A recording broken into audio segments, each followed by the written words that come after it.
पति, पत्नी और नौकरानी। शीतल और अभिमन्यु की शादी को 5 साल हो चुके थे, लेकिन अभी तक उनका कोई बच्चा नहीं हुआ था। इसकी वजह से शीतल और अभिमन्यु परेशान रहते थे, लेकिन उन दोनों से ज्यादा परेशान थी शीतल की सास, यानी अभिमन्यु की माँ जानकी देवी। जानकी देवी चाहती थी कि जल्दी से जल्दी उनकी गोद में पोता या पोती आ जाए, और इसीलिए वो अपनी बहू शीतल को लेकर एक दिन हॉस्पिटल पहुंची। डॉक्टर मैडम, जरा ठीक से चेक करके बताइए ना। कई बड़े बड़े डॉक्टर को दिखाया है, लेकिन मेरी बहू माँ ही नहीं बन पाती। मैंने शीतल को बहुत अच्छे से चेकअप किया है। देखिए, बात यह है कि शीतल के अंदर माँ बनने की कैपेसिटी नहीं है। ये आप क्या कह रही हैं डॉक्टर साहब? कोई तो इलाज होगा ना, कोई दवाई दे दीजिए। देखिए, कुछ प्रॉब्लम ऐसी होती है जिनका कोई ट्रीटमेंट नहीं होता। आई एम सॉरी टू से, लेकिन शीतल कभी माँ नहीं बन सकती, क्योंकि उसके यूट्रस में अंदर से ही कुछ प्रॉब्लम है। घर आने के बाद क्या हुआ माँ? कहाँ लेकर गई थी आप शीतल को? अरे कहाँ लेकर जाती, डॉक्टर मैडम के पास ले गई थी, लेकिन तेरी बीवी तो कभी माँ बन ही नहीं सकती। मम्मी जी, इसमें मेरी क्या गलती? अगर अंदर से कोई प्रॉब्लम है तो उसमें मैं भी कुछ नहीं कर सकती। जानती हूँ, ये बात डॉक्टर के मुंह से सुन चुकी हूँ। अब दोबारा मेरे सामने इस बात का गाना मत गा। अरे माँ, परेशान होने की जरूरत नहीं है, हम सोचते हैं ना कुछ। अरे क्या सोचेगा तू? जब डॉक्टर कह चुका है कि तेरी बीवी माँ नहीं बन सकती, तो बता क्या सोचेगा तू? कहाँ से लाएगा बच्चा? माँ, ये तो मैं भी नहीं जानता। अभिमन्यु, क्यों ना हम अनाथ आश्रम से एक बच्चा गोद ले आए? क्या फर्क पड़ता है बच्चा हमारा हो या गोद लिया हुआ? आई बड़ी बातें बनाने वाली। क्या फर्क पड़ता है? अरे क्यों फर्क नहीं पड़ता? मुझे इस वंश को आगे बढ़ाने के लिए मेरे बेटे का खून चाहिए, किसी दूसरे का नहीं। लेकिन माँ, आप जानती हैं कि ये अब पॉसिबल नहीं है। मैं कुछ नहीं जानती। मैं किसी पराये की औलाद को इस घर में अपना पोता या पोती बन के बढ़ता हुआ नहीं देख सकती। मेरा वंश मेरे बेटे के खून से ही आगे बढ़ेगा। लेकिन मम्मी जी, ऐसा कैसे हो पाएगा? आप अच्छी तरह जानती है ना, मेरा और अभिमन्यु का बच्चा नहीं हो सकता। तो मैं अपने बेटे की दूसरी शादी करवाऊंगी, और अपनी दूसरी बीवी से यह मुझे बच्चा पैदा करके देगा। ये आप क्या कह रही हैं माँ? मैं किसी और से शादी नहीं करने वाला। मेरे रहते हुए आप अभिमन्यु की शादी किसी और से करवाएंगी? मम्मी जी, आप ऐसा कैसे कर सकती हैं? तू बस देखती जा बहू, मैं ऐसा कैसे कर सकती हूँ। कुछ दिनों के बाद, अभिमन्यु, मैंने तेरे लिए लड़की ढूंढ ली है। माँ, मैं आपको कितनी बार समझाऊं, मुझे किसी से शादी नहीं करनी है। पहले मेरी बात सुन। ये जो चमेली है ना, हमारे घर में काम करने आती है, वो तुझसे शादी करने के लिए तैयार है। मम्मी जी, आप अभिमन्यु की शादी एक नौकरानी के साथ करवाएंगी? वो इसलिए क्योंकि चमेली दिखने में बहुत खूबसूरत है, बच्चा भी सुंदर ही होगा। मम्मी जी, लेकिन एक बच्चे के लिए अपने बेटे की शादी नौकरानी के साथ करवाना, क्या ये सही है? अगर अभिमन्यु ने शादी नहीं की ना, तो मैं अपनी जान दे दूंगी। अब देख लो, अगर तुम्हें अपनी माँ की जान प्यारी है तो तुम्हें इस नौकरानी के साथ शादी करनी ही होगी।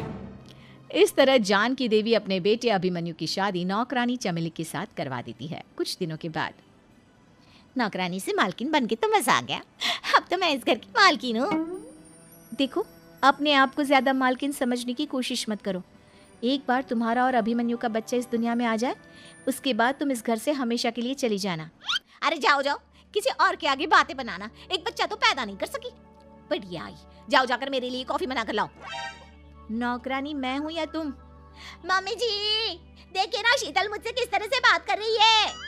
शीतल, तुम्हें पता है ना चमेली प्रेग्नेंट है, मेरे बेटे के बच्चे की माँ बनने वाली है। वो जैसा कहती है वैसा करो। लेकिन मम्मी जी, वो मुझे नौकरों की तरह ट्रीट कर रही है। अरे तो करेगी ना, वैसे भी बहू तुम हो किस काम की? एक बच्चा तो पैदा नहीं कर सकती। जाओ अब घर के सारे काम करो और चमेली को आराम करने दो। थैंक यू मम्मी जी, भगवान आपका भला करे। आप नहीं होती तो मैं नौकरानी से महारानी कैसे बनती? देखो, तुम्हें जो चाहिए सब मिलेगा। खूब खाओ पियो, मजे की जिंदगी जियो, लेकिन बस मुझे एक बच्चा पैदा करके दे दो। कुछ दिनों के बाद, मम्मी, बच्चे के लिए आपने मेरी शादी चमेली के साथ करवा तो दी, लेकिन दिन और रात का चैन मिट गया है। सारा दिन शीतल और चमेली की बहस चलती रहती है। अब शीतल को इस घर में रखने से क्या होगा? मैं तो कहती हूँ उसे घर से निकाल दो, है भी किस काम की। मैं ऐसा नहीं कर सकता माँ, वो मेरी पत्नी है, उससे बहुत प्यार करता हूँ मैं। तुम्हारी पत्नी चमेली है, चमेली, उससे प्यार करो। अरे तुम्हारे बच्चे को जन्म देने वाली है वो। अभिमन्यु, मैं खुद ही इस घर से चली जाती हूँ। वैसे भी अपने ही घर में नौकरों की तरह रहकर परेशान हो चुकी हूँ। घर की नौकरानी मेरे ऊपर हुक्म चलाती है। वो तुम्हारी पत्नी बन चुकी है। अब मेरा इस घर में क्या काम? अभिमन्यु के बार बार रोकने पर भी शीतल उस घर से चली जाती है। कुछ दिनों के बाद चमेली एक बच्चे को जन्म देती है। भगवान ने मेरी सुन ली, मेरे बेटे का घर भर गया, उसका अपना बच्चा इस दुनिया में आ गया। मम्मी जी, बच्चे को हाथ लगाने से पहले मेरी एक शर्त तो सुन लो। तुम कहना क्या चाहती हो चमेली? आपकी मम्मी को बहुत शौक था ना अपने पोते को खिलाने का। अब देखो, इस दुनिया में हर चीज की कोई ना कोई कीमत तो होती है। तुम अपनी आधी प्रॉपर्टी मेरे नाम कर दो, बच्चा तुम्हारे नाम। अरे लेकिन मैंने अपने बेटे से तुम्हारी शादी करवाई है, अब ये सौदेबाजी कहाँ से आ गई? जो औरत अपनी बहू को घर से निकाल कर एक नौकरानी के साथ अपने बेटे की शादी करवा दे, वो तो सौदेबाजी कर ही सकती है ना। उसका कैसे भरोसा कर सकते हैं? मुझे बस आप लोगों की प्रॉपर्टी चाहिए, उसके बाद ही बच्चे को आप हाथ लगा सकते हैं। मैंने कहा था ना मम्मी, आप गलत कर रही हैं। देखिए, उसका नतीजा आपके सामने है। जब शीतल को पता चलता है कि अभिमन्यु और चमेली का बच्चा दुनिया में आ गया है तो वो अपने घर पहुंचती है। अभिमन्यु, कहाँ है आपका बच्चा? क्या मैं उसे देख सकती हूँ? कुछ भी मत पूछो शीतल, माँ की हुई एक गलती हम लोगों पर भारी पड़ रही है। वो नौकरानी अपनी औकात पर आ गई है और अब हमसे अपनी आधी प्रॉपर्टी मांग रही है, वो भी बच्चे के बदले में। एक बात कहूँ अभिमन्यु, आप उससे कुछ भी देने से मना कर दो। अरे कैसी बात कर रही हो? मेरे बेटे की औलाद है उसके पास, ऐसे कैसे मना कर दे?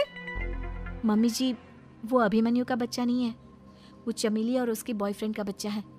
ये तुम क्या कह रही हो शीतल? ये देखिए वीडियो। चमेली और उसका बॉयफ्रेंड आपस में बातें कर रहे हैं कि उन दोनों ने मिलकर आपको बेवकूफ़ बनाया है और अब इस बच्चे के बदले आपसे प्रॉपर्टी भी हड़प लेंगे। हे भगवान, ये मुझसे क्या हो गया? ना तो बच्चा मिला और अपने बेटे की नौकरानी के साथ शादी करवा दी, सो अलग। अब क्या होगा? मुझे माफ़ कर दो शीतल, मेरी वजह से तुम्हें बहुत तकलीफ हुई है। अभिमन्यु, मैंने कहा ना, उस नौकरानी को उसके बच्चे सहित इस घर से बाहर निकाल दो। लगता है मेरे अभिमन्यु का बाप बनने का सपना अधूरा ही रह जाएगा। अभिमन्यु, अपनी मम्मी से कहो कि परेशान ना हो।